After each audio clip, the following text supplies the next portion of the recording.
hay tal y tal recursito para que usted no pague tal y tal impuesto. Y en el mundo eso se usa. Y en el mundo eso está aceptado. Y antes usted es un bobo si el contador le presenta el recursito y usted no se va por el recursito. Cuando usted comienza a caminar con Dios, usted sabe que eso es hacer trampita, no recursito. Y al hacer trampita, usted no tiene la mente consagrada a Cristo. Y les pongo otro ejemplo. El que es noble en el mundo es un bobo. El que perdona en el mundo cuando le hacen daño es un bobo. Cuando uno camina con Cristo y uno tiene la mente transformada, uno sabe que perdonar es parte de ser cristiano y es parte de ser hijo de Dios. Entonces aquí hay algo muy claro.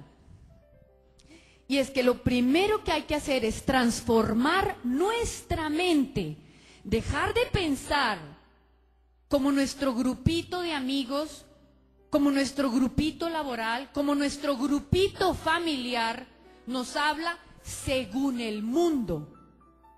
Porque cuando comenzamos a caminar con Cristo, ya no somos del mundo. Somos personas que Él sacó del mundo para ser testimonio viviente y que fuéramos ejemplo de cómo siendo buenas personas, amándonos unos a otros, perdonándonos, siendo amables, siendo honestos, nos va bien. El que quiere caminar con Cristo, a veces a corto plazo parece que las cosas no funcionan. Y yo quiero que nos vayamos a Romanos. Primero quiero que nos vayamos a Efesios 6:6. En Efesios 6:6 dice: no sirviendo al ojo como los que quieren agradar a los hombres, sino como siervos de Dios de corazón, haciendo la voluntad de Dios.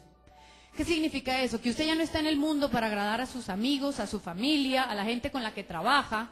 Usted ya está fuera de ahí. ¿Y usted a quién tiene que agradar? A Dios. ¿Cómo? Dejándose renovar día a día, comenzando por tener una mente que sea de Dios, donde lo que usted piense sea cosas relacionadas a Dios, donde lo que usted haga sea acorde a la palabra de Dios, donde lo que usted sienta sea acorde a la palabra de Dios. ¿Para qué?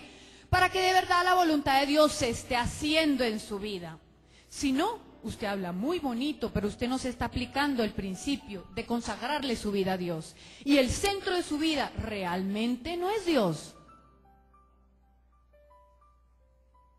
Cuando uno de verdad decide entregarle la vida a Cristo, el centro de la vida de uno tiene que ser Cristo, no de palabra, porque de palabra suena muy bonito, de acción, de sentir, de pensamiento y de palabra.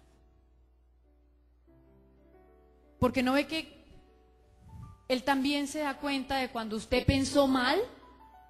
Usted a nadie le dijo que había pensado mal, pero Él ya se dio cuenta que su mente estaba sucia. Usted a nadie le dijo que usted sintió rabia por esa persona, pero Él ya se dio cuenta. Usted a nadie le dijo que usted le sacó 20,000 pesos al esposo de la cartera para irse a gastárselos y no le dijo. Pero Dios sí se dio cuenta. Entonces hay que tener claro que cuando uno de verdad le entrega la vida a Cristo, el centro de la vida de uno tiene que ser Cristo. Y uno tiene que dejar de pensar como piensa el mundo y renovar la mente, permitir que Dios penetre en la mente de uno y le domine los pensamientos para que uno realmente deje que la voluntad de Dios se haga en la vida de uno y se haga ley la palabra de Dios en nuestro interior. Y la palabra de Dios no es acomodarla a lo que queremos que diga. Como yo me acuerdo una vez que yo estaba en México, que le decía, la mamá de un amigo mío le decía a mi amigo, es que usted es muy tacaño, Carlos José. Y le decía, no, yo soy ahorrativo. Ubiquémonos. No podemos acomodar la palabra de Dios a lo que nos parece. Amaos unos a otros. Eso debe ser con nada más los que venimos a la iglesia, porque seguramente los que están afuera, como no son cristianos, no hay que amarlos. No acomode la palabra de Dios. La palabra de Dios es una sola. Y aquí está. no la acomode, porque si la acomoda no le está cumpliendo a Dios. Volvemos a Romanos. Nos vamos a Romanos 12:3.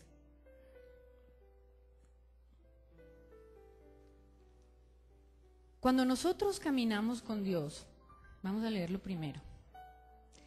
Digo pues, por la gracia que me es dada, a cada cual que está entre vosotros, que no tenga más alto concepto de sí que el que debe tener, sino que piense de sí con cordura, conforme a la medida de fe que Dios repartió a cada uno.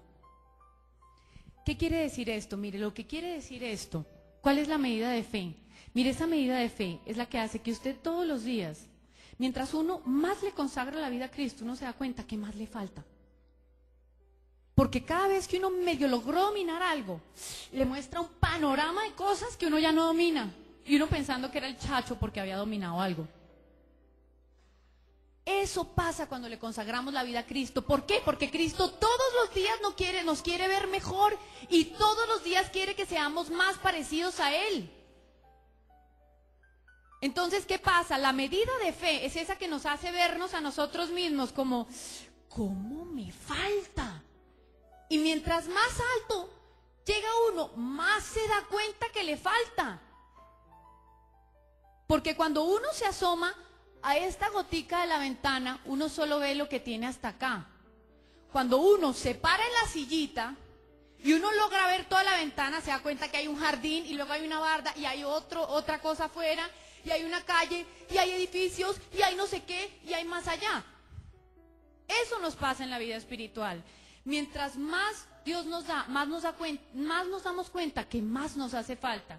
Y cuando tenemos fe, es cuando entendemos que como tanto nos hace falta, tenemos que todos los días renovarnos ante la presencia de Dios, con la humildad de saber que sin Él nada somos y nada podemos y nada tenemos. Y todos los días de nuestra vida tenemos que entrar nuevamente en su presencia, porque es como darse cuenta que si uno no entra en su presencia ese día, por más que Él le haya dado, eso se le puede ir, porque uno ese día no lo tuvo en cuenta. Mire, a mí me pasa algo todas las mañanas, que no me pasaba hace unos años, pero hoy en día me pasa. Me siento mal si no comienzo mi día hablando con Dios. Es como despertarme y no decirle a Miguel, buenos días. Imagínense pasar todo un día o decirle buenos días después de haberle pasado 3 veces por encima, enfrente, en el cuarto. Y uno, imagínense con Dios. Y eso me pasa hoy en día. Y entiendo que la medida de fe que no lo deja a uno enaltecerse y engrandecerse y creerse lo máximo, es entender que realmente uno nada es sin Dios. Y que por más logros, por más triunfos espirituales, económicos, materiales, familiares, sociales, de salud que uno haya tenido, uno no es nada sin Dios. Y por eso hay que renovarnos cada día en nuestra mente, en nuestro entendimiento, para que no se nos nubla el juicio y nos creamos más de lo que somos, porque en realidad nada somos. Sin Dios, nada somos. Y es importante, sabiendo que cuando estamos listos, cuando nosotros somos renovados, mejor dicho, lo primero que hay que hacer, y si ustedes se dan cuenta, lo primero de lo que yo les he hablado es cómo dejarse renovar, ¿cierto? De cómo consagrarse a Dios, de cómo dejar que Él haga su voluntad en nosotros, de cómo dejar que Él actúe en nosotros, sabiendo que nada somos sin Él, y no pensando como el mundo, sino pues elevándonos para que Dios ponga sus pensamientos en nosotros, para que podamos actuar conforme a su voluntad, no conforme actúa el mundo. Porque eso antes era aceptado, ya como cristianos no es aceptado. Si se dan cuenta, eso fue lo primero que yo les dije. El cambio en nuestro interior. ¿Por qué? Porque en Romanos 12:4 nos dice, porque de la manera que en un cuerpo tenemos muchos miembros, pero no todos los miembros tienen la misma función. Así nosotros, siendo muchos, somos un cuerpo en Cristo y todos miembros los unos de los otros.